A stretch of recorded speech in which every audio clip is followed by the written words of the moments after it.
Me llamo Amalia Torres. Tengo 70 años, soy enfermera jubilada, y alguna vez me enorgullecí de mis manos firmes y mi corazón sereno. He vivido lo suficiente para saber que las tormentas no siempre empiezan con truenos. A veces comienzan con un tono. Esa mañana fue el de mi hija. Lava mi ropa y prepara el desayuno. Gritó Clara desde lo alto de las escaleras. Sus palabras resonaron en la casa como si fuera ella quien pagara las cuentas, pero no era así. Yo lo hacía. La tetera ya estaba silbando. Bajé la flama y esperé deseando que se diera cuenta de lo cortante que había sonado. Pero no hubo disculpas. Solo el sonido de sus pantuflas arrastrándose hacia el baño y el clic de la puerta al cerrarse. Por un momento me quedé parada junto a la encimera con las manos apoyadas en la superficie fría. Mi bata, no estaba en el gancho junto a la despensa. Cuando levanté la vista, la vi puesta en ella de algodón azul claro, envolviendo su figura como una corona prestada. Llevaba toda la semana usándola. Vertí el agua caliente en mi taza y removí lentamente. Quería decirle que podía prepararse su propio desayuno, que a sus 43 años era perfectamente capaz de revolver un huevo sin mi supervisión. Pero las palabras se quedaron atrapadas detrás de mis dientes, presas de la costumbre y la historia. Clara llevaba 6 meses viviendo conmigo. Se suponía que sería algo temporal, unas semanas, mientras se encontraba su camino tras el divorcio. Le dije que podía quedarse hasta que ahorrara lo suficiente para tener su propio lugar. Al principio estaba callada, incluso agradecida. Pero he aprendido que la gratitud tiene fecha de caducidad, cuando la comodidad llega con demasiada facilidad. Ahora dejaba su ropa apilada en el pasillo, su perfume impregnado en cada rincón. Mi refrigerador tenía más de sus cajas de comida para llevar que de mis propios víveres. La casa, antes ordenada y tranquila, se sentía abarrotada por su inquietud. Mamá volvió a gritar. ¿Me escuchaste? Miré hacia las escaleras. Su voz tenía ese filo de alguien acostumbrado a ser obedecido. «Te escuché», respondí. Mi propia voz me sorprendió. Sonaba distante, medida, demasiado calmada para confundirla con sumisión. Pero tampoco llegaba siquiera a ser rebeldía. Puse una sartén en la estufa y rompí 2 huevos, uno para ella, otro para mí. El ritmo estabilizó mi respiración. Entre el suave siseo de la mantequilla y el tic-tac del reloj en la pared, vi la fotografía de Miguel en la encimera. Sonreía en su uniforme de hospital, con las mangas remangadas, los ojos pacientes como siempre. «Tú sabrías qué decir», susurré. Pero él no estaba ahí para responder. Solo la fotografía me miraba silenciosa pero segura. Cuando los huevos estuvieron listos, puse su plato en la mesa sin llamarla. La casa olía a desayuno y a un resentimiento silencioso. Me senté removiendo mi té hasta que se enfrió y me dije la verdad. Por primera vez en años mi hija ya no vivía conmigo. Yo vivía alrededor de ella. Arriba la regadera comenzó a sonar. El día empezó como cualquier otro, pero dentro de mí, algo pequeño y antiguo. Comenzó a moverse algo que no volvería a dormir. El día que Clara regresó, el cielo estaba gris de invierno suave, con llovizna. Llegó con 2 maletas, una sonrisa rota y un silencio que partía el corazón de una madre. La recuerdo parada en la entrada, el cabello desaliñado, los hombros encorvados bajo el mismo abrigo que usaba desde la universidad. «Solo por unas semanas», dijo con voz pequeña pero ensayada. «Hasta que resuelva las cosas». Asentí antes de que terminara. Las palabras «unas semanas» sonaban inofensivas. Mi cuarto de huéspedes estaba vacío desde que Miguel falleció, y la idea de escuchar pasos de nuevo en el pasillo se sentía casi reconfortante. No pregunté detalles sobre el divorcio. Algunas heridas sanan mejor sin ser examinadas. Solo le di una toalla, le mostré dónde estaba el café y traté de creer que esto era una segunda oportunidad para las dos. Al principio ella estaba agradecida. Doblaba su ropa con cuidado, cocinó la cena un par de veces e incluso dejó una nota de agradecimiento en mi mesita de noche que decía: «Empezaré a ayudar con la renta en cuanto se resuelva mi liquidación. Guardé esa nota durante meses, junto al reloj de Miguel. Pero la gratitud se desvanece rápido cuando la comodidad se instala. Para la primavera su promesa se había convertido en una lista de excusas. La liquidación se retrasó. La oferta de trabajo no se concretó. Su coche necesitaba reparaciones. Cada excusa traía un leve temblor, un toque de impotencia que apelaban a mis instintos de enfermera. Había pasado mi vida remendando a la gente. Era lo que sabía hacer. Aún así, las cuentas no dejaban de llegar. La luz, el agua, los víveres. Todo se estiraba más allá de lo que mi pensión podía soportar. Algunas mañanas abría mi cartera en el mercado y contaba los billetes 2 veces antes de elegir un cartón de leche más pequeño. Clara nunca lo notó. «Mamá, no te estreses», decía. «Te pagaré con transferencia cuando pueda». Nunca lo hizo. Las cenas se volvieron más silenciosas cada semana. Yo preparaba algo sencillo, un guisado o pollo asado, y ella navegaba en su celular mostrándome fotos de destinos vacacionales donde nunca había estado. Cuando le preguntaba si seguía buscando trabajo, suspiraba como si yo fuera una niña interrumpiéndola. «No es fácil empezar de nuevo a mi edad», decía. «Tienes 43», le recordé. Sonrió con amargura. «Exacto. Hubo momentos breves y luminosos en los que la cercanía de antes regresaba. Como cuando me ayudó a podar los rosales o cuando encontró el disco favorito de Miguel y lo puso en una tarde lluviosa. La veía tararear con el rostro suavizado y me permitía creer que las cosas se estaban arreglando. Pero luego volvía esa aspereza, una queja, una petición, una orden, y me daba cuenta de que no era cercanía lo que sentía. Era costumbre. La culpa corría profunda. Cuando era niña trabajé turnos dobles en el hospital. Había noches en que se dormía en el sofá esperándome con los libros abiertos la cena fría. Miguel intentó llenar ese vacío, pero era Camille a quien necesitaba. Me perdí recitales, cumpleaños, el lento crecimiento de su ser. Ahora, tal vez, esta era mi oportunidad de compensar todas esas ausencias. Así fue como se abrió paso a través de la pequeña puerta de mi remordimiento. Nunca lo dijo directamente, pero lo sentía en su tono cuando mencionaba cosas de la infancia, en las miradas de reojo cuando recordaba quién se quedó atrás mientras yo trabajaba. Tenía una manera de hacer que mi generosidad se sintiera como una deuda. Para el verano, las unas semanas se habían convertido en medio año. Su ropa llenaba mi armario, su perfume impregnaba mis almohadas, y su risa brillante pero vacía resonaba en habitaciones que ya no sentía mías. Una noche después de que se fue a dormir, me senté en la mesa de la cocina con el cuaderno de contabilidad que aún llevaba por costumbre. Cada gasto, cada transferencia, cada mes marcado con la misma letra. Renta clara no recibida. Seguí la tinta con la yema del dedo y reconocí la verdad que no había querido nombrar. No le había ofrecido refugio por amor. Lo había hecho por culpa. Y la culpa, cuando se alimenta demasiado tiempo, empieza a parecerse mucho a un permiso. El salón de la iglesia olía a café y a brillantador de limón, un aroma que siempre me recordaba las rutinas dominicales con Miguel. Las sillas plegables resonaban, las risas rebotaban entre las paredes y las cazuelas se alineaban en las mesas como ofrendas de buena voluntad. Yo había llevado mi ensalada de papa, la misma receta que usaba desde hacía 30 años. Clara llegó tarde con un vestido ajustado que no reconocí. Besó el aire junto a mi mejilla, su perfume dulce y penetrante, y luego se dejó llevar hacia el centro de atención, como atraída por la gravedad. Las mujeres mayores adoraban su confianza. No veían la tensión detrás de su sonrisa, o tal vez preferían no verla. Ella agitó un tenedor con dramatismo.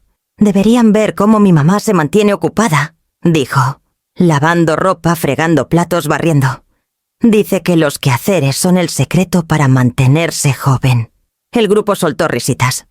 Alguien añadió: Bueno, si funciona todas, empezaremos a lavar tu ropa. ¡Amalia! Más risas. Sonreí porque era más fácil que corregirlos. La sala se volvió un poco borrosa, llena de color y ruido, mientras sus palabras resonaban dentro de mí. Se mantiene ocupada. No era eso lo que hacía. Yo mantenía el orden. Cuidaba lo que era mío, pero en su boca sonaba pequeño doméstico, como si fuera una empleada doméstica puliendo su mundo. Elena, sentada a 2 sillas de distancia, cruzó su mirada con la mía. Su sonrisa titubeó. Javier, que estaba arreglando las bisagras de una ventana al fondo, se giró a medias hacia nosotras. Su ceño fruncido mostró un reconocimiento silencioso. Había visto suficiente gente vestida de confianza para saber qué escondían debajo. Forcé una risa ligera de esas que mueren antes de llegar a los ojos. «Alguien tiene que mantener la casa en pie», dije levantando mi taza. Clara se inclinó bajando la voz lo justo para que la mesa la oyera. Mamá es chapadas a la antigua en ese sentido. Odia quedarse quieta. Las palabras dolieron no por lo que decían, sino por su precisión. Sabía exactamente cómo sonar cariñosa mientras recortaba mi dignidad. Alrededor las conversaciones retomaron su curso seguras, educadas, ajenas. Me excusé para rellenar la jarra de café. Mis manos temblaron ligeramente, aunque me aseguré de que nadie lo notara. Cuando regresé, Javier había colocado una silla para mí junto a su caja de herramientas. «Descansa un momento», murmuró con un tono casual, pero amable. Me senté fingiendo descansar, pero en realidad la observaba mi hija radiante bajo la luz fluorescente, riendo con la misma boca que solía susurrarme buenas noches contra mi hombro cuando era pequeña. En algún punto entre esas 2 versiones la había perdido. O tal vez le había enseñado demasiado bien cómo aprovecharse de la bondad. Cuando terminó el almuerzo, la gente guardó sobras y se despidió con abrazos.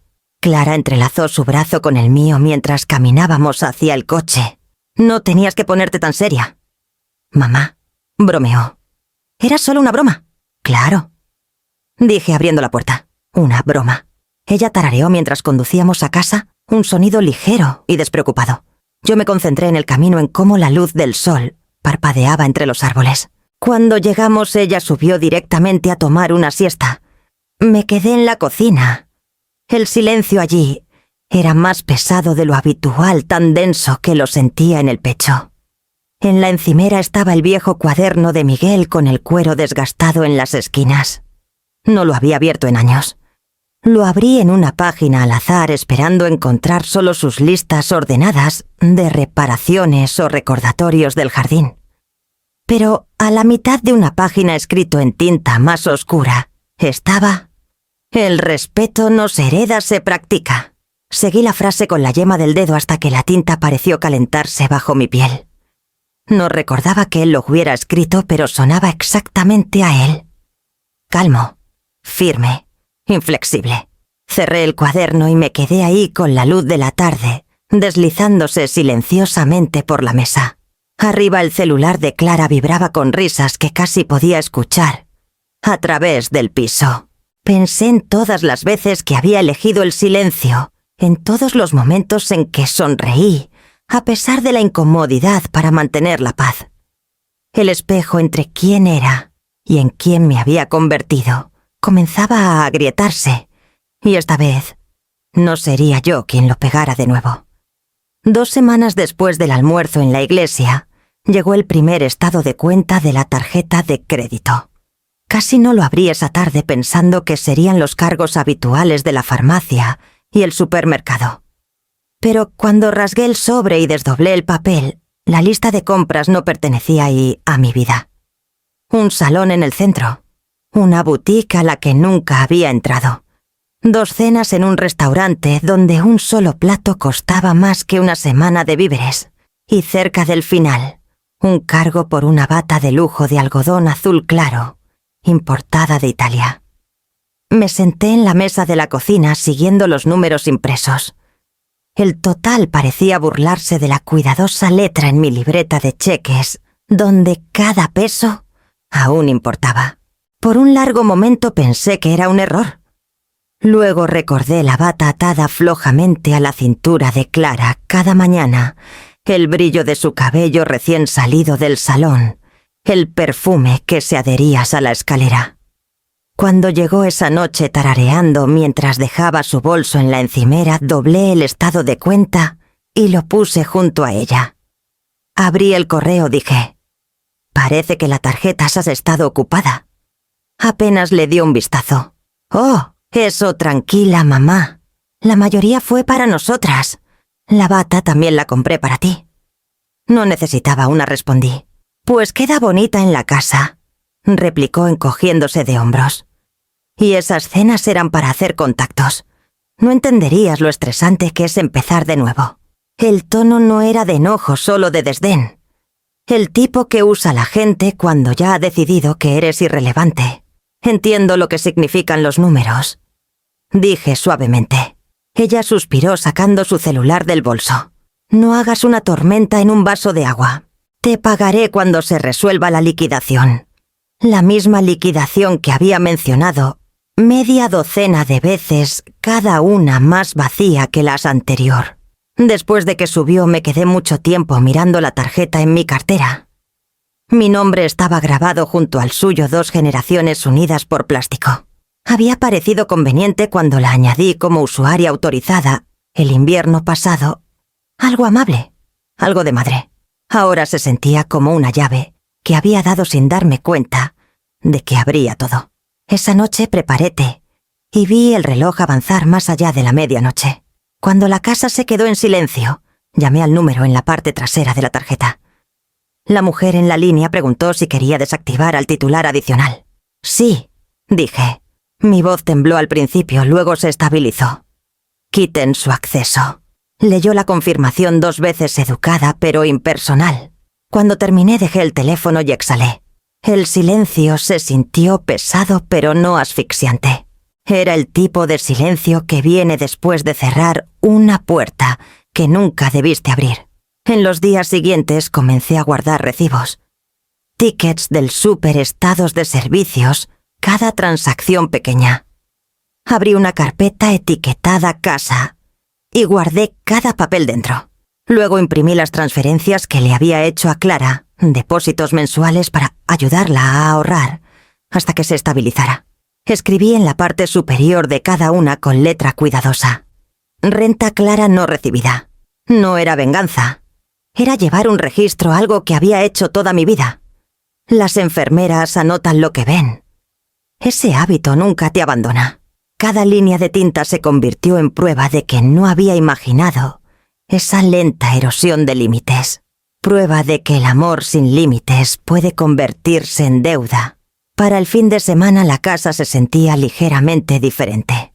Tal vez era solo yo notando más el cartón de leche a medio vaciar el correo sin abrir, que ella prometió ordenar el leve olor de su perfume, aún flotando junto a la puerta. No volví a confrontarla.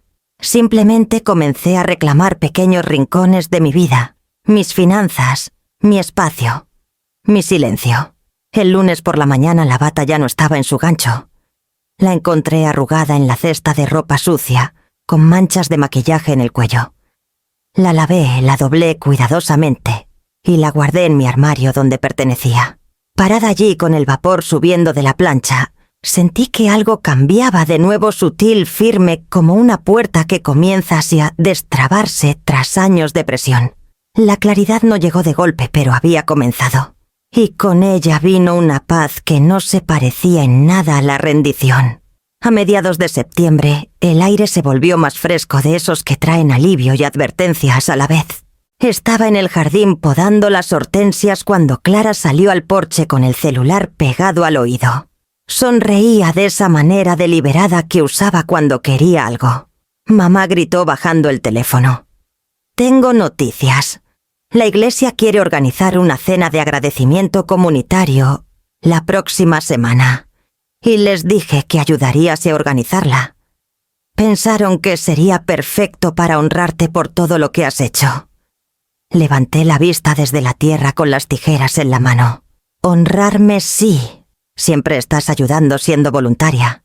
Pensé que ya era hora de que recibieras un poco de atención. Su voz era dulce, pero un poco demasiado ensayada, como si hubiera practicado las frases frente a un espejo. Siguió enumerando nombres de personas que estarían allí, algunos de la congregación, otros de la junta comunitaria, incluso algunos de sus nuevos amigos en el pueblo. «Será una linda sorpresa», dijo. «Te lo mereces». Sonreí porque no había mucho más que hacer. «Eso es amable, Clara. Solo dime qué necesitas de mí». «Oh, nada», respondió rápido. «Yo me encargo de todo. Tú solo ven y sonríe. Déjamelo a mí». Cuando regresó a la casa me quedé donde estaba con las rodillas ligeramente adoloridas al enderezarme. El viento removió las hortensias, esparciendo pétalos secos por el suelo. Conocí a mi hija lo suficiente como para escuchar las pequeñas grietas bajo su confianza. Esto no era una cena por gratitud, era por imagen. Al día siguiente, en la tienda de beneficencia de la iglesia, se lo mencioné a Elena mientras clasificábamos donaciones. Ella levantó la vista de una caja de libros y entrecerró los ojos. «Una cena en tu honor, ¿eh? Se le ocurrió a ella sola». Dijo que la junta de la iglesia lo sugirió. Elena soltó una risita suave. «Cuida tu corona, reina. Algunos solo la pulen para brillar ellos mismos». Me reí, aunque sus palabras cayeron más pesadas de lo que ella pretendía. Elena tenía una manera de captar las cosas antes que nadie, como una veleta para los motivos de los demás. Esa noche encontré a Clara en la mesa del comedor, rodeada de papeles listas, y su laptop abierta en un sitio de planificación de eventos. La luz de la pantalla iluminaba su rostro con un azul frío. «Está quedando hermoso», dijo. «Tendremos unos 30 invitados. Ya reservé el salón de la iglesia. Pedí el catering y le dije al pastor Esteban que dirías unas palabras sobre el servicio comunitario. ¿Le dijiste que hablaría?» «Pues sí, es tu cena». Sentí una inquietud silenciosa, pero ella ya había pasado a otra cosa, mostrándome menús de muestra y arreglos florales. Cada elección parecía menos sobre gratitud y más sobre presentación. La multitud adecuada, el tono correcto, la historia perfecta para contar. La observé por un momento recordando cuando planeaba cosas más simples, picnics de cumpleaños, comidas dominicales, momentos que no necesitaban audiencia. En algún punto la atención se había convertido en su oxígeno. «¿Necesitas ayuda con los costos?», pregunté con cuidado. Sus dedos se detuvieron en el teclado. «Oh, ya lo tengo cubierto», dijo demasiado rápido. «Además, seguro la gente donará. Es buena publicidad». «¿Publicidad?», «Para la iglesia», añadió. Pero la vacilación en sus ojos me dijo lo que realmente quería decir. Después de que se fue a dormir, me quedé en la mesa mirando sus listas. En la parte superior de una página, escrito en su letra pulcra y curva, estaba Clara Torres, organizadora del evento. Mi nombre no apareció hasta la mitad, bajo invitada de honor. Cerré el cuaderno suavemente y llevé mi té al porche. La calle estaba silenciosa, salvo por un tren lejano en las colinas. Sorbí lentamente viendo la luz de nuestras ventanas extenderse por el patio. Había pasado la mayor parte de mi vida creyendo que el amor era prueba suficiente de lealtad, que la intención superaba las apariencias. Pero parada allí en la quietud de la noche, me di cuenta de algo que no había querido admitir. Mi hija no estaba organizando una cena para agradecerme. Estaba construyendo un escenario y planeaba estar en el centro. La mañana de la cena llegó demasiado pronto. Desperté antes del amanecer con la mente repasando cada pequeño detalle. ¿A qué hora salir? ¿Qué ponerme? ¿Qué decir? Si alguien preguntaba por el nuevo trabajo de Clara que no existía. La casa estaba silenciosa, salvo por el zumbido lento del refrigerador y el susurro de la lluvia contra las ventanas. Fui al cuarto de lavado a buscar mi mejor vestido de lino, el color crema que había mantenido planchado y cubierto para ocasiones especiales. Cuando abrí la cesta me quedé helada. Ahí estaba arrugado bajo un montón de toallas húmedas, la tela arrugada y ligeramente manchada de base. Por un momento no pude moverme. Solo me quedé allí, mirando el vestido que había sobrevivido décadas de lavados cuidadosos, ahora arrojado como algo prestado y olvidado. Clara llamé suavemente, pero no hubo respuesta. Podía escuchar la regadera corriendo arriba. Saqué el vestido de la cesta y lo extendí en la encimera. El lino se sentía cansado bajo mis dedos, como si esperara que yo decidiera qué seguía importando. Cuando volví a la cocina la vi bajar las escaleras envuelta en esa misma bata de seda, la que compró con mi tarjeta. Ató el cinturón flojamente sonriendo a su reflejo en el espejo del pasillo. «Te levantaste temprano», dijo. «Buscaba mi vestido», respondí. «Esa cosa vieja estaba arrugado, así que lo tiré a la ropa sucia. Puedes tomar algo mío si quieres». Lo dijo sin ironía, como si la generosidad pudiera borrarla descuidado. Casi me reí, pero el sonido se quedó atrapado en mi garganta. «Lo arreglaré», dije en cambio. A media mañana ella se fue a reunirse con el proveedor de catering, y yo me senté en la mesa con el vestido arrugado doblado junto a la plancha. Planché una manga con cuidado, luego me detuve. La tela aún tenía su aroma perfume-calor y algo ligeramente metálico. Dejé la plancha y exhalé. Un golpe en la puerta trasera me sobresaltó. Cuando la abrí, Javier estaba allí con una caja de herramientas. «Buenos días, Amalia», dijo. Elena dijo que la luz del porche está parpadeando otra vez. Entró limpiándose las botas y notó la plancha y el vestido extendido. «Gran noche», algo por el estilo. Me vio alisar otra arruga y señaló el vestido. «Parece que ha tenido mejores días. Estaba en su ropa sucia», dije en voz baja. «Supongo que fue mi culpa por dejarlo a la vista». Javier negó con la cabeza. «No eres débil, Amalia. Eres paciente y eso se está agotando». Las palabras se hundieron en mí lentas y sólidas. No estaba juzgando, solo nombrando lo que yo ya sabía. Sentí una calma extraña instalarse del tipo que llega justo antes de una tormenta. Arregló la luz del porche y se fue con una pequeña sonrisa, diciendo que me vería en la cena. Después de que se fue, volví a la tabla de planchar. Esta vez planché cada pliegue deliberadamente, el siseo del vapor firme y seguro. Cuando terminé, colgué el vestido junto a la ventana donde la luz de la tarde podía alcanzarlo. Las arrugas se suavizaron, no desaparecieron, pero se suavizaron lo suficiente para usarlo. Lo tomé como una señal. Esa noche antes de alistarme practiqué lo que podría decir en la cena si alguien preguntaba por el éxito de Clara, su generosidad, su nueva vida. Probé respuestas calmadas frente al espejo, medidas educadas imposibles de tergiversar. «Le va bien», susurré. Ambas estamos aprendiendo a darnos nuestro espacio.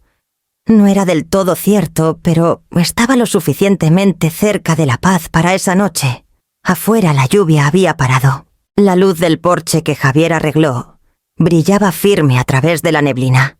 Toqué la tela de mi vestido una última vez, luego dejé la bata de seda sobre la cama. La doblé cuidadosamente como había hecho con cada error que dejé quedarse demasiado tiempo y cerré la puerta detrás de mí. El coche olía ligeramente al ambientador de vainilla que Clara había puesto en la rejilla de ventilación el mes pasado. Dijo que hacía el viaje más acogedor. Para mí solo enmascaraba el silencio. Salimos de la casa un poco antes de las 6 con los faros cortando el último borde de la luz del día. Llevaba el vestido de lino aún ligeramente arrugado, mientras ella estaban a mi lado con una blusa roja nueva, el cabello perfectamente peinado. Ajustó el retrovisor 3 veces antes de hablar. «Relájate, mamá», dijo. «Es un evento bonito, ¿no? Un funeral». «Estoy relajada», respondí. «Suenas a la defensiva». Mantuve los ojos en el camino. Las llantas zumbaban sobre el pavimento mojado, mientras girábamos por las colinas rumbo a San Isidro. Las montañas a lo lejos perdían su luz, sus contornos desvaneciéndose en el crepúsculo. Golpeó las uñas contra su celular. «Solo quiero que esta noche salga bien. La gente te respeta, pero tienes que poner de tu parte». Sonríe. Di algo cálido cuando el pastor Esteban te presente. Todo es cuestión de imagen. «Imagen», pregunté. Asintió. La gente espera que las familias se vean unidas, especialmente madres e hijas. No querrás que piensen que hay tensión, ¿verdad? Dejé que sus palabras se asentaran entre nosotras. Había pasado años cosiendo apariencias por su bien cumpleaños que no podíamos pagar sonrisas educadas en reuniones, donde olvidaba mi nombre en cuanto aparecía alguien más interesante. Clara, dije suavemente, no tienes que manejar cómo nos ven los demás. Ella soltó una risita. Eres dulce, pero no entiendes. La reputación importa. Si piensan que soy descuidada o ingrata, podría arruinar las cosas. Las oportunidades vienen de la percepción. Apreté el volante un poco más fuerte. Pensé que las oportunidades venían del esfuerzo. Su sonrisa se adelgazó. Esa es una forma muy anticuada de verlo. Seguimos conduciendo. Los limpiaparabrisas susurraban contra el vidrio. Cada curva del camino se sentía demasiado familiar, la misma que tomábamos para cada servicio navideño, cada almuerzo de caridad, cada evento donde me había quedado un paso atrás, mientras ella me presentaba como su dulce madre. Se había convertido en un ritual, yo siendo el telón de fondo para su mejor ángulo. A medio camino de la iglesia se recostó y suspiró. «Sabes, podrías estar orgullosa de mí de vez en cuando». «No te miro», dije. «Estoy orgullosa. Solo no de todo». Se quedó callada después de eso, cruzando los brazos. Afuera las luces del pueblo comenzaron a aparecer, una hilera de lámparas pequeñas subiendo por la ladera. Antes esa vista me reconfortaba. Ahora solo marcaba distancia. En la ventana del copiloto su reflejo se superponía al mío, dos rostros borrosos por el movimiento imposibles de separar limpiamente. El coche se llenó con el zumbido suave del motor y el leve murmullo de su celular. Intentó encender la radio, pero la detuve. Dejémoslo en silencio. Sus hombros se levantaron por irritación. «Está bien». Descendimos al valle donde el campanario de la iglesia brillaba tenuemente contra la noche. Mi pulso se estabilizó al acercarnos no por nervios, sino por algo más, una certeza de que este patrón, esta sumisión tácita estaba por terminar. Ella enderezó su falda y revisó su reflejo una última vez. «Recuerda sonreír», dijo. Estacioné el coche en el lote, las llantas crujiendo sobre la grava. Los faros iluminaron la fachada blanca del salón con las puertas abiertas de par en par, la gente ya reunida dentro. Apagué el motor y la repentina quietud se sintió inmensa. En ese silencio, un pensamiento claro y simple emergió en mi mente. Apoyar no es rendirse. Nunca lo fue. Bajé primero. El aire olía a lluvia y velas. Detrás de mí la puerta se cerró con más fuerza de la que ella pretendía, pero no me inmuté. Caminamos hacia las luces de la iglesia juntas, pero por primera vez, no al mismo paso. El salón de la iglesia brillaba suavemente bajo guirnaldas de luces blancas. Alguien había colocado velas en pequeños frascos de vidrio a lo largo de las mesas, y el aire llevaba un leve aroma a pollo asado y abrillantador de cítricos. La gente nos saludaba con sonrisas cálidas y apretones de manos suaves. Todo parecía agradable, casi sagrado. Una noche diseñada para recordar a todos que la armonía era posible. Clara se movía entre la multitud como si hubiera planeado cada detalle, hasta la temperatura del lugar. Llevaba la blusa roja que atrapaba cada rayo de luz, su risa resonando por encima del bullicio. Yo me quedé unos pasos atrás saludando, agradeciendo a personas que apenas conocía por su amabilidad. «Tu hija se lució», susurró alguien. Dijo que quería asegurarse de que te sintieras valorada. Sonreí y asentí con esa expresión educada que no pide explicaciones. Cuando llegó el momento de sentarnos, Clara me guió a la mesa larga al frente. Una tarjeta pequeña decía: «Invitada de honor, señora Amalia Torres». Junto a ella otra decía: «Organizadora del evento, señorita Clara Torres». Había dispuesto los títulos como si fueran un escudo familiar. Frente a nosotras estaba el juez Morales, un hombre tranquilo con ojos claros y postura paciente. Era un rostro conocido en el pueblo desde hacía años, resolviendo disputas comunitarias y reuniones de la junta de la iglesia. Sonrió mientras levantaba su vaso de agua. Clara nos dijo que has sido la base de su éxito, señora Torres. Debes estar orgullosa. Lo estoy, dije. A mi manera. La cena comenzó con música suave de piano. El tintineo de los cubiertos llenaba el aire. La gente elogiaba la comida, la decoración, la generosidad de los anfitriones. Cada pocos minutos Clara se inclinaba hacia alguien y susurraba algo sobre la resistencia de mamá o cuánto sacrificó. Todo era un halago suave, hasta que se puso de pie para dar su breve discurso. Gracias a todos por venir esta noche, comenzó sonriendo a la multitud. Esta cena significa mucho para mí, porque honra a alguien que me enseñó todo mi madre. Ella es la razón por la que valoro la familia y el trabajo duro. Los aplausos recorrieron el salón. Doblé las manos en mi regazo. Nunca presume de ello.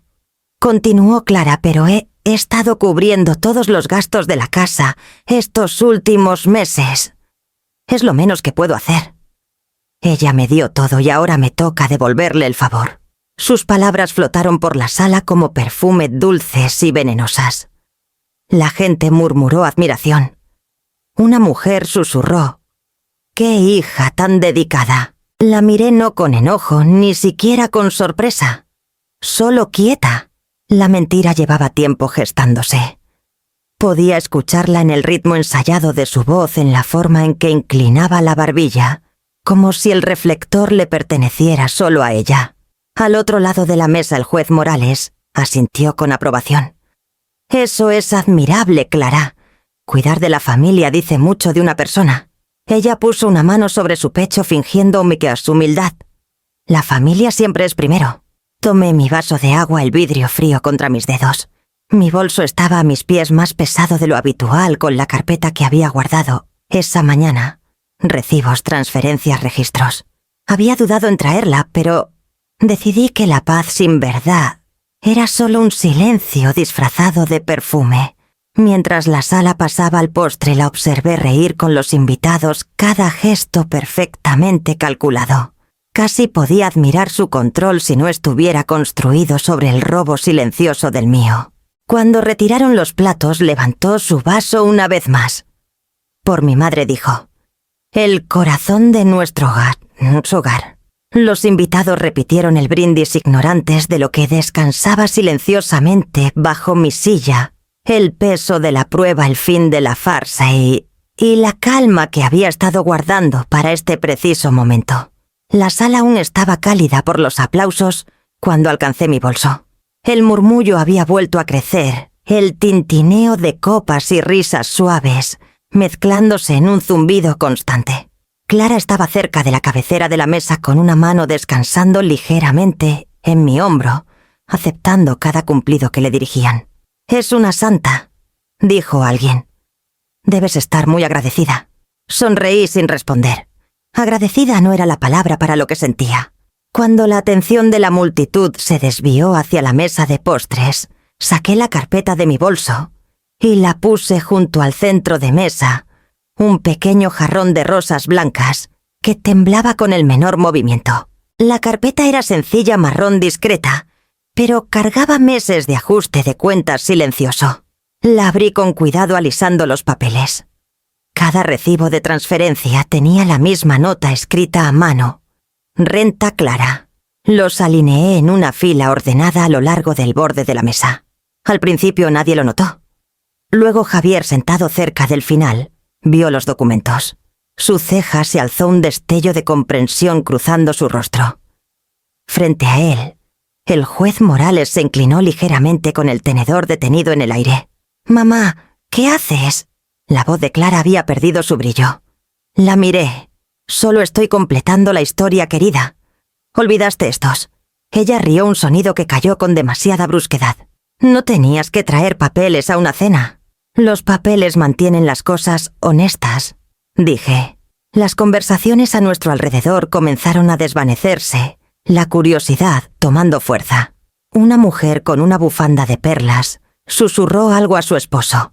Javier miró hacia la puerta, luego a mí, con una mirada que decía: «Sé que planeaste esto». Clara intentó recuperar su sonrisa. «Esto es tan innecesario. dijo dirigiéndose a la mesa. Mi mamá a veces se preocupa demasiado por el dinero. Ya saben cómo son las personas mayores. Mantuve mi voz firme. Estas transferencias cubren 6 meses de renta. Todas fueron a tu cuenta, no a la mía. Imagino que con eso pagaste este evento. El aire en la sala cambió, pequeñas inhalaciones cortantes rompieron el silencio. El juez Morales dejó su servilleta. ¿Estás diciendo que tu hija organizó esta cena con tu dinero, señora Torres? El rostro de Clara palideció. Eso es ridículo. Ella ofreció ayudarme. Ofrecí dejarte quedar hasta que te estabilizaras, dije. No financiar tu espectáculo. Los susurros comenzaron entonces suave rodando por las mesas como una marea. Los amigos de Clara evitaron sus ojos. Alguien se levantó a servir más café, solo para tener una razón para moverse. Mamá parasiseó su voz, quebrándose en la palabra. Te estás poniendo en ridículo. Doblé las manos en mi regazo. No, cariño. He estado en ridículo por un tiempo. Solo terminé de fingir. Su boca se abrió, pero no salió nada. Por primera vez esa noche se veía pequeña su porte, disolviéndose bajo el peso del silencio. La silla de Javier crujió suavemente al levantarse. Creo que la señora Torres solo está aclarando la verdad, dijo con un tono respetuoso pero firme. El juez Morales carraspeó. La verdad tiene una manera de mantener a las familias honestas. La mirada de Clara saltó entre ellos, luego volvió a mí. No tenías derecho. Levanté un recibo y lo deslicé hacia su plato. Tienes razón en eso. No tenía derecho a seguir dejándote creer que la bondad era infinita. Ella empujó su silla hacia atrás temblando, pero el ruido del movimiento a su alrededor lo ahogó gente recogiendo bolsos, murmurando agradecimientos, ansiosa por irse, antes de que el aire se volviera más pesado.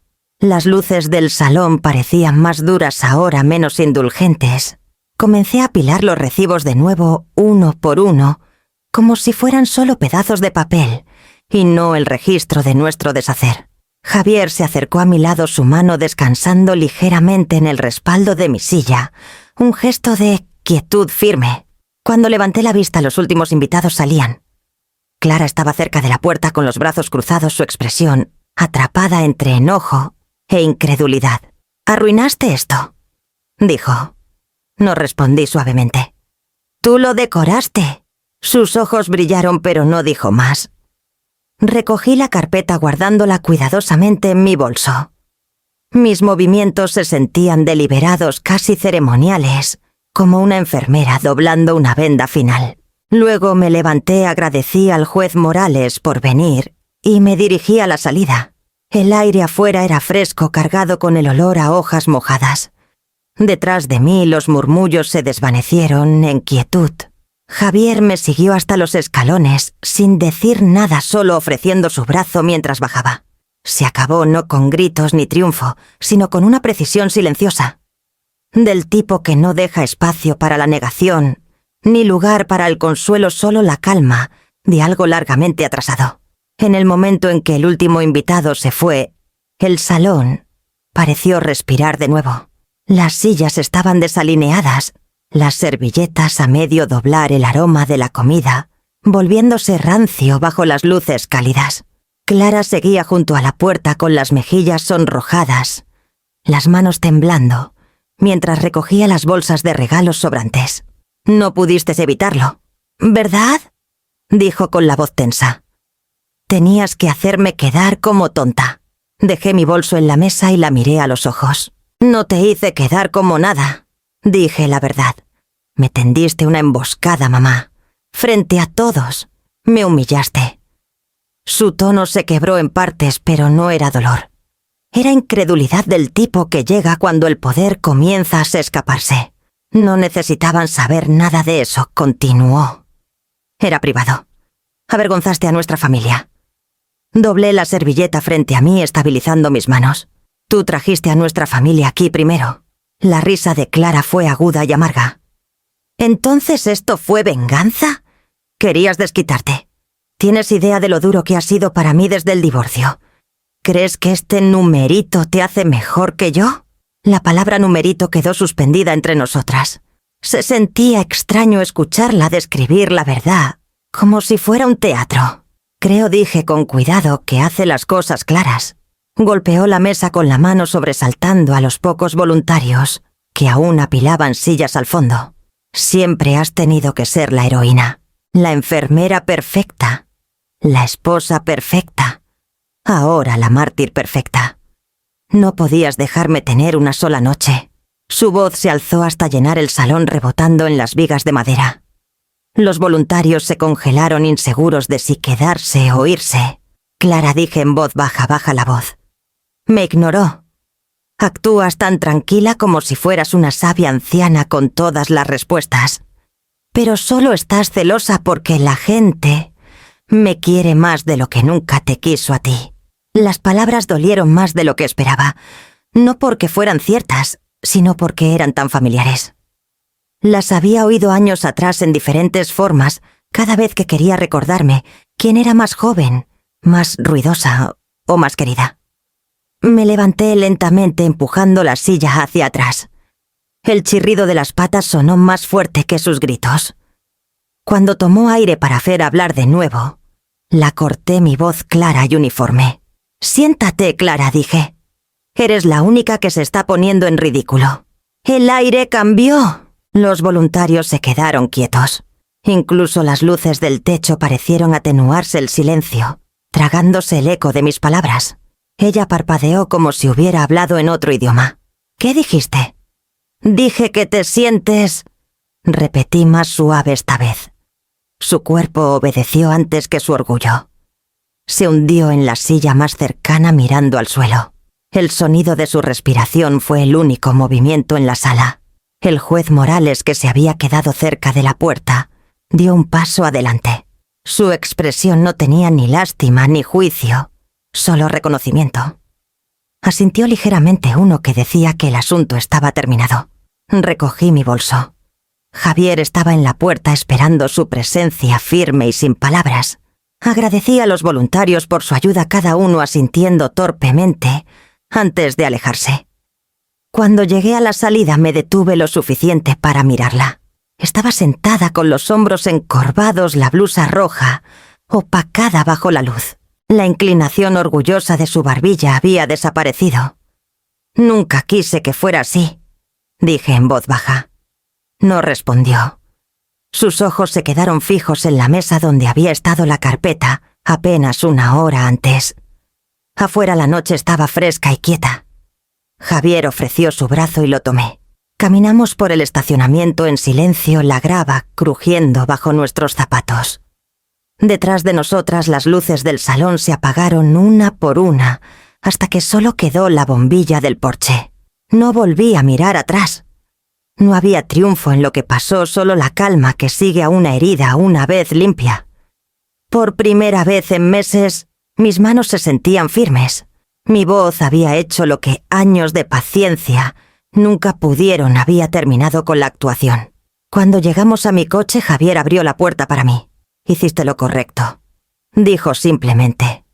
Asentí. No fue correcto ni incorrecto. Fue necesario. Sonrió levemente. Eso es lo que lo hace correcto. No discutí. Solo me senté al volante viendo la neblina sentarse sobre el camino por delante. La noche se sentía más ligera, aunque el mundo en sí no había cambiado. Lo que había cambiado era yo. El silencio que solía sentirse como derrota, ahora se sentía como pertenencia. Al arrancar el motor vi el reflejo de las ventanas de la iglesia desvanecerse en el retrovisor, la blusa roja y la luz de las velas difuminándose juntas hasta que solo eran sombras. Luego la curva del camino se lo tragó todo, y conduje a casa sin decir una palabra más. La casa estaba más oscura de lo habitual cuando regresé. Dejé la luz del porche encendida, aunque no esperaba que ella estuviera en casa. El regreso había sido silencioso, salvo por la lluvia que comenzó de nuevo suave y constante, limpiando la noche. Cuando entré, su voz vino desde el pasillo, aguda, agotada, llena de furia que había guardado para cuando nadie más pudiera verlo. ¿Crees que eso fue noble?, gritó. Me humillaste frente a todos los que conozco. Dejé mi bolso en la encimera. Dije la verdad. No hiciste un espectáculo de ello. Sus pasos se acercaron rápidos y desiguales. Siempre has tenido que ganar, ¿verdad? Siempre asegurándote de que seas tú la que la gente compadezca. No quería compasión clara. La conseguiste de todos modos. Espetó. Todos me miraron como si fuera una ladrona. Mi propia madre haciéndome quedar como mentirosa. La enfrenté entonces. Sus ojos estaban rojos, el rímel corrido en las esquinas, pero aún había desafío en su postura, la última armadura que le quedaba. Nunca te llamé ladrona, dije. Solo dejé de permitir que tomaras. Su rostro se torció. No de dolor, sino de incredulidad. Eres cruel, susurró. Ni siquiera lo ves. Te escondes detrás de palabras tranquilas y haces que todos los demás parezcan ingratos. Tal vez deberías vivir sola. Es lo que mejor haces. Tomó su bolso del gancho junto a la puerta y lo jaló tan fuerte que la correa se rompió. El sonido resonó en la casa como algo partiéndose en dos. Clara, dije en voz baja. No se detuvo. La puerta principal se cerró con fuerza suficiente para hacer temblar las ventanas. Luego no hubo nada, ni coche arrancando, ni pasos, solo la lluvia. Me quedé allí mucho tiempo mirando la puerta. Cada instinto en mí quería seguirla, arreglar lo que estaba roto, calmar, suavizar, disculparme. Ese era el hábito de una madre que siempre había llenado el silencio con perdón. Pero no me moví. En cambio, giré la cerradura. El clic fue pequeño, casi delicado, pero final. Preparé té y me senté en la mesa de la cocina, el vapor enroscándose en la luz tenue. El reloj marcaba hacia la medianoche. Su taza a medio vaciar de la mañana aún estaba en el fregadero. La tomé, la enjuagué y la puse de vuelta en el armario. Uno por uno limpié sus cosas de la encimera, la bufanda sobre la silla, el correo que nunca abrió el labial, rodando cerca del borde de la mesa. La casa se sentía más grande mientras me movía. Más ligera. Cuando la tetera se enfrió, llevé mi taza al porche. La lluvia se había reducido a una neblina, gotas finas, golpeando contra el barandal. Me senté en la silla vieja de Miguel, la madera crujiendo bajo mí. Desde la calle, el resplandor de la farola cortaba el patio suave y constante. Por primera vez en meses, podía escuchar todas las ranas en la zanja, el zumbido lejano de un coche a kilómetros, el suspiro del viento entre las hojas mojadas. Era extraño cómo de ruidoso podía ser el mundo cuando la voz de alguien ya no lo llenaba. Tomé un respiro lento y lo solté. El dolor aún estaba ahí agudo en los bordes, pero debajo corría algo más silencioso, algo que no había sentido en años. No era victoria, no era paz, todavía no. Era el espacio antes de ambas, la quietud que llega después de sobrevivir a una tormenta. Me quedé con ella hasta que el té se enfrió, hasta que la luz del porche parpadeó una vez. Luego se estabilizó de nuevo, negándose a pista a apagarse. La mañana después de la tormenta entre nosotras, la casa permaneció quieta. Desperté temprano medio esperando escuchar los pasos de Clara o el portazo de un armario, pero el silencio permaneció. Ya no me sobresaltaba. Solo se sentía como la verdad ocupando finalmente su espacio. Elena llamó antes del mediodía.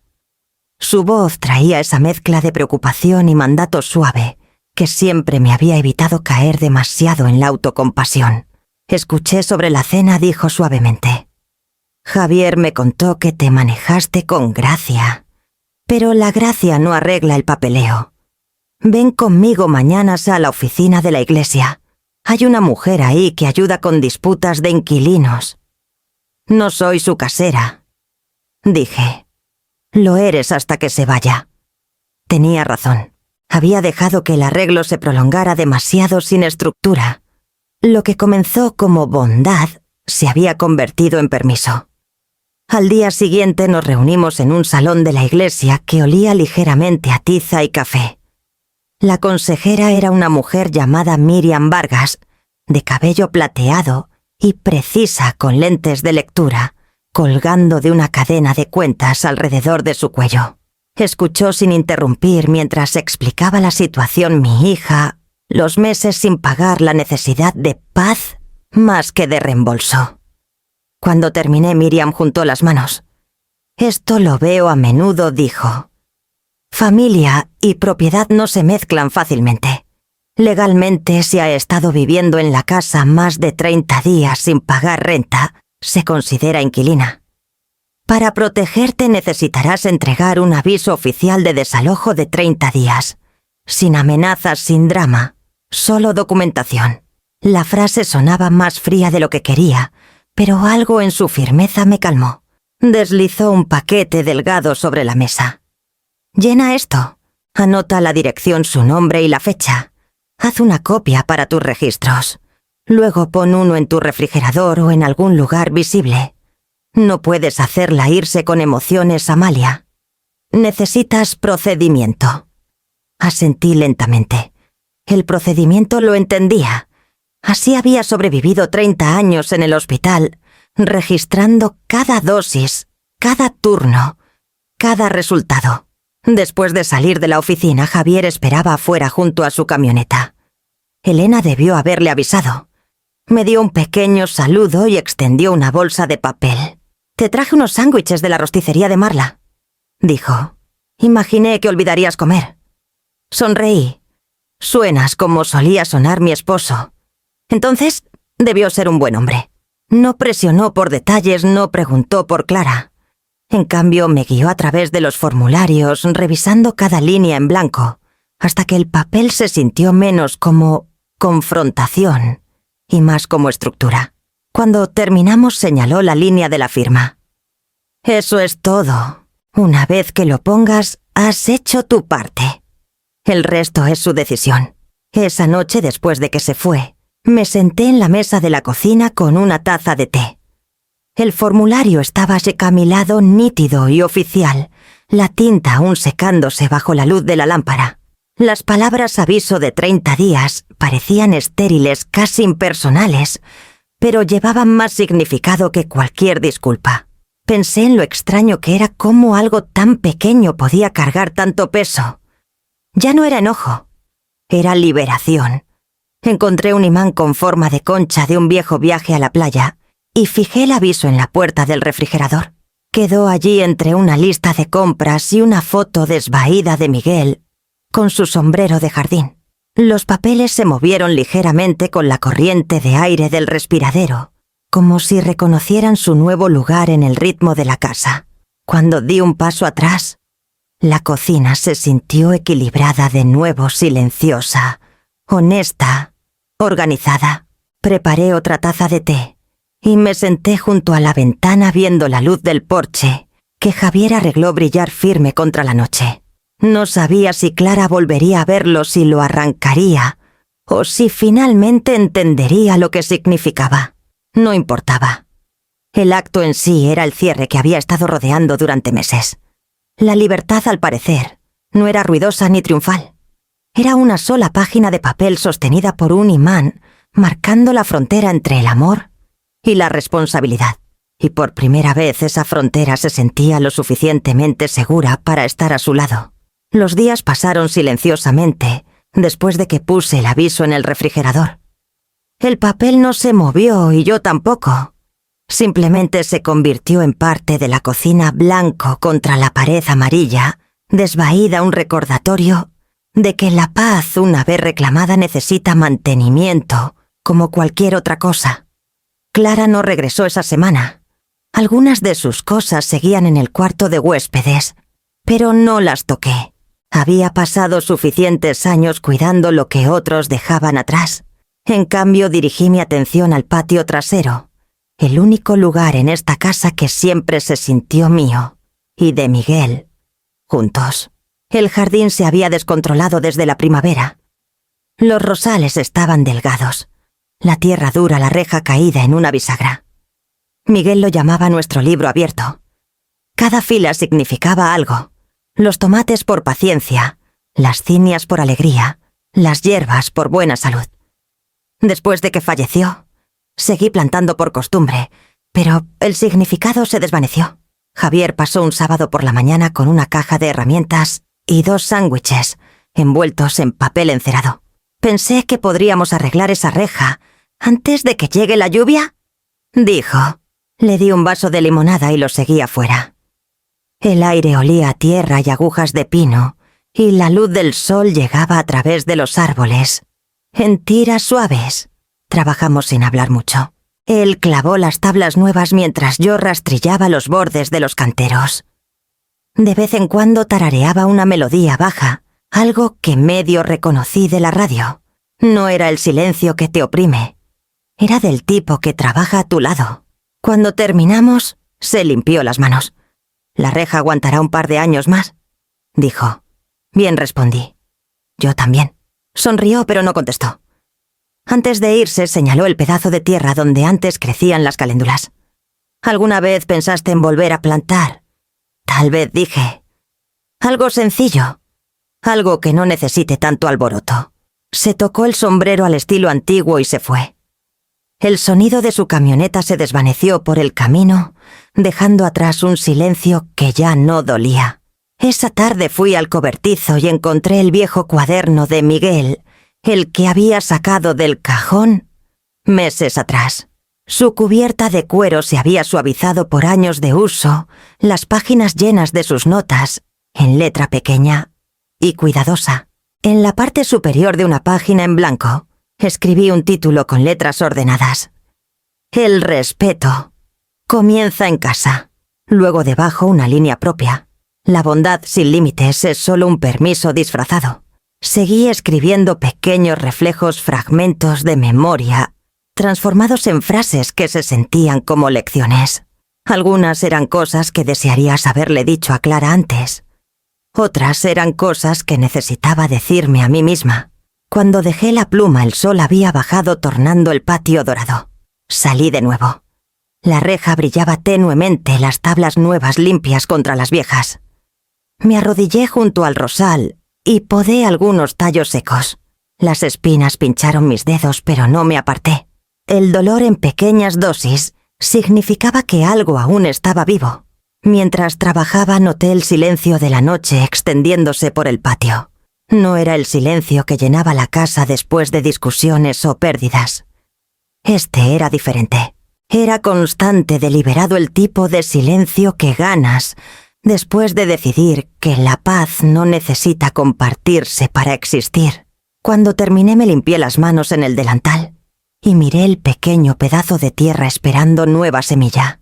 No sabía que plantaría aún, tal vez, caléndulas de nuevo, tal vez algo más resistente, pero sabía que crecería por las razones correctas esta vez. Cerré la reja detrás de mí el pestillo, haciendo un clic suave al encajar. El sonido era pequeño, casi frágil, pero resonó en el aire fresco como una promesa que tenía la intención de cumplir. El golpe llegó un martes por la mañana, suave pero seguro. Estaba regando las pequeñas plántulas de caléndulas que había plantado la semana anterior, viendo cómo sus tallos se inclinaban hacia la luz. Cuando abrí la puerta, Clara estaba allí con su maleta, los hombros encorvados, los ojos bordeados por un cansancio que no viene de falta de sueño, sino de quedarse sin excusas. «Hola, mamá», dijo. Su voz era cuidadosa, ensayada. «¿Podemos hablar?»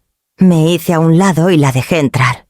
Se movió por la sala como alguien que revisita un lugar de la infancia, todo familiar, pero ligeramente fuera de alcance. El leve aroma de su perfume aún flotaba en el pasillo, incluso después de todas esas semanas separadas. Dejó la maleta junto a la puerta. «Conseguí una oferta de trabajo», dijo rápido. «Una buena, pero no empieza hasta el próximo mes. Solo necesito una semana aquí para organizar las cosas». «¿Solo una semana?» Sus ojos se desviaron hacia el refrigerador. El aviso aún estaba allí sostenido por el imán de concha. Lo miró, luego apartó la vista. «Estoy orgullosa de que encontraste trabajo», dije. «Es solo un puesto de asistente administrativa», respondió. «Pero es algo». Asentí. «Algo es como todos empezamos». Tomó un respiro lento. «Entonces, puedo quedarme hasta que empiece». «Solo una semana», como dije. Saqué una silla para ella en la mesa de la cocina, luego me senté frente a ella. Sabes que quiero que estés segura, Clara. Pero la respuesta tiene que ser diferente esta vez. Su ceño se frunció. ¿Diferente cómo? No puedo abrir esa puerta de la misma manera otra vez. No fue bueno para ninguna de las dos. Mamá, es solo una semana, dijo su tono rompiéndose en un susurro. Incluso pagaré renta esta vez. Metí la mano en el cajón junto al refrigerador y saqué una carpeta pequeña con páginas impresas. Hice una lista. Dije, hay un alquiler de corto plazo cerca del parque. Una mujer de la iglesia tiene un cuarto de huéspedes disponible y la biblioteca pública está contratando asistentes de medio tiempo. Todos están lo suficientemente cerca para ir caminando. Parpadeó confundida. ¿Hiciste esto? ¿Para mí? ¿Para cuando estuvieras lista? Dije.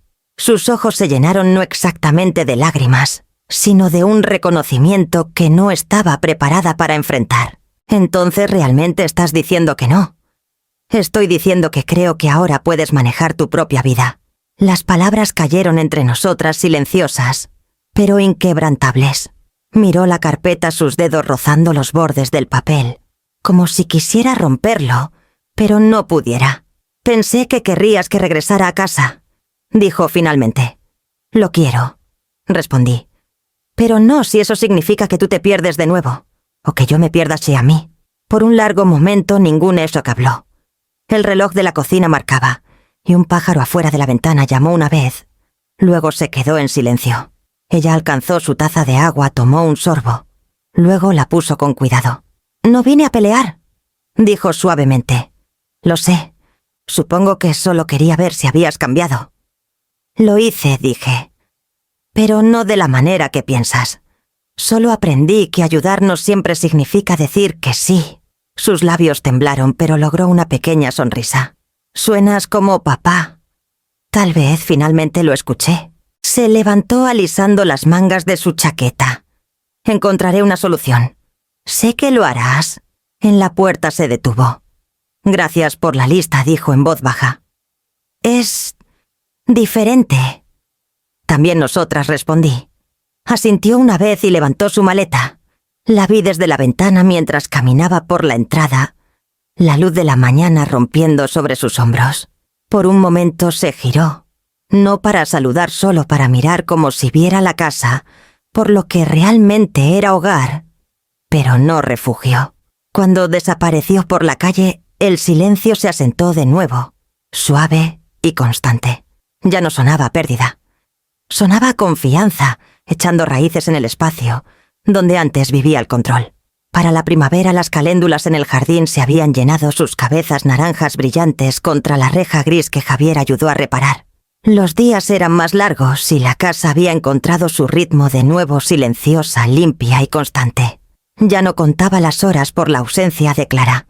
Las contaba por lo que construía en su lugar. Elena llegó una mañana con un montón de cuadernos y su energía de patieix habitual que llenaba cada rincón de la habitación. La biblioteca nos dio los jueves por la noche, dijo. 2 sesiones al mes. ¿Lista para enseñar lo que me has estado predicando todo el invierno? Sonreí. Lista como nunca. Llamamos a la clase El respeto comienza en casa, límites financieros y emocionales. El título venía directamente del viejo cuaderno de Miguel. Elena dijo que sonaba práctico, pero poderoso su manera de decir que podría realmente ayudar a alguien. La primera noche la sala comunitaria de la biblioteca se llenó lentamente. Algunos rostros los reconocí de la iglesia, otros del mercado, algunos extraños que parecían haber venido solo a escuchar. Las sillas eran disparejas, el aire ligeramente polvoriento, con olor a libros viejos y abrillantador de pisos. Javier instaló una cámara pequeña al fondo para grabar la sesión para el sitio web del pueblo. Me dio un pulgar arriba antes de sentarse junto a la pared. Me paré al frente junto a Elena sosteniendo el cuaderno de cuero gastado. Sus esquinas se habían suavizado por meses de uso. Cuando el murmullo se calmó, comencé.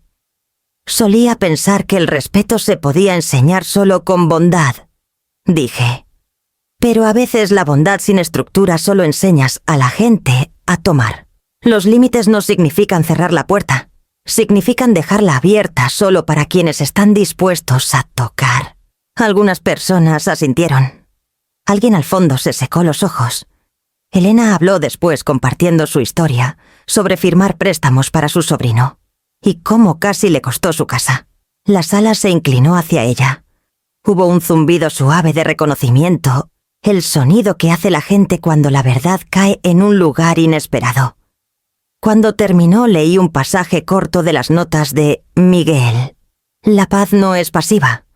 Es el mantenimiento del amor que conoce sus límites. Abrimos la palabra a preguntas. Una mujer preguntó cómo decir no a su hijo adulto sin culpa. Otra preguntó qué hacer cuando la generosidad se convierte en deuda. Respondí lo mejor que pude, no con reglas, sino con historias de errores, pequeñas victorias, y cómo el silencio puede sanar más rápido que los gritos. Cuando terminó la hora, la sala se sentía más ligera. La gente se quedó a hablar intercambiando historias y números de teléfono prometiendo regresar para la próxima sesión. Javier desconectó la cámara y sonrió al pasar. «Estarás en el sitio comunitario mañana», dijo. «Dijiste más sentido en una hora que la mayoría en un año». Mientras la multitud se dispersaba, noté al juez Morales sentado al fondo. No había hablado durante la clase. Solo escuchó con las manos dobladas una leve sonrisa en el rostro. Cuando nuestros ojos se encontraron, dio un pequeño asentimiento. El mismo gesto silencioso de la noche de la cena. Lo devolví entendiendo esta vez que no era aprobación lo que ofrecía. Era reconocimiento. Después de que todos se fueron, Elena comenzó a ir a apilar sillas. «¿Se siente bien, verdad?», dijo. «Así es», admití. No porque me escucharan, sino porque finalmente aprendí a escucharme a mí misma. Ella sonrió. «Esa es una frase digna de anotar». Cerré el cuaderno de Miguel y lo puse suavemente en mi bolso. El aire nocturno por la ventana abierta olía a lluvia y algo nuevo, algo limpio. No lo llamé cierre. Se sentía más como continuación, el inicio de algo que no sabía que estaba construyendo todo este tiempo. Pasó un año completo antes de que la viera de nuevo. Las caléndulas florecieron 2 veces en ese tiempo, y la reja del jardín resistió 2 tormentas sin romperse. La vida se había sentado en algo constante, pequeños mandados noches con Elena, visitas de Javier, y el zumbido silencioso de pertenencia que llega cuando el mundo deja de pedirte que te expliques. La tarde que regresó, el aire estaba cálido pero pesado, con la promesa de lluvia. Estaba en el porche podando el albahaca que había crecido salvaje en su maceta, cuando escuché pasos en el camino de grava. Clara estaba al pie de los escalones, con las manos cruzadas, los ojos más suaves de lo que recordaba. Parecía mayor no en años, sino en la forma en que se sostenía como alguien que había aprendido a pararse sin apoyarse en nadie.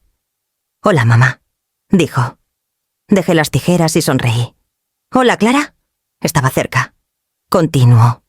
«Pensé en pasar. Si está bien. Está bien». Subió los escalones lentamente y tomó la silla frente a mí. El porche crujió bajo nosotras, el mismo sonido que había llenado tantas noches inquietas antes, pero ahora era solo familiar, no pesado. «Conseguí un trabajo», dijo tras una pausa. «Uno de verdad. Trabajo administrativo en una escuela local. Es estable». «Me alegra», dije. «No vine a pedir nada», añadió rápido. «Solo a darte las gracias. Tenías razón. Sobre los límites. Sobre lo mucho más difícil que es ganarse el respeto que exigirlo». Serví té en la segunda taza sin decir palabra. El vapor se enroscó entre nosotras, llevando el leve aroma a menta. Nos quedamos un rato sin hablar, dejando que el silencio trabajara para nosotras, en lugar de en contra. Cuando el sol bajó, ella notó la nueva placa junto a la puerta. Sus dedos rozaron las letras de latón. «¿Cuándo pusiste esto?» «El verano pasado», dije. Javier me ayudó a colgarlo. Lo leyó en voz baja. «Bienvenidos con respeto». Su boca se curvó en una leve sonrisa. «¿Te queda bien?» «Le quedé a la casa», dije. Por un largo momento vimos el cielo pasar de dorado a gris. Luego se levantó ajustando la correa de su bolso. Debería irme antes de que Pitch empiece la lluvia. Cuídate, Clara. Lo haré. Al final del camino se giró una vez más y levantó una pequeña mano. Asentí de vuelta con la luz del porche ya brillando detrás de mí. Cuando desapareció tras la curva, me senté de nuevo con mi taza, el calor filtrándose por mis manos. El jardín susurraba con el viento y la placa de latón atrapó el último destello de luz del día. La paz no es rendición, es mantenimiento, y esta noche se mantuvo.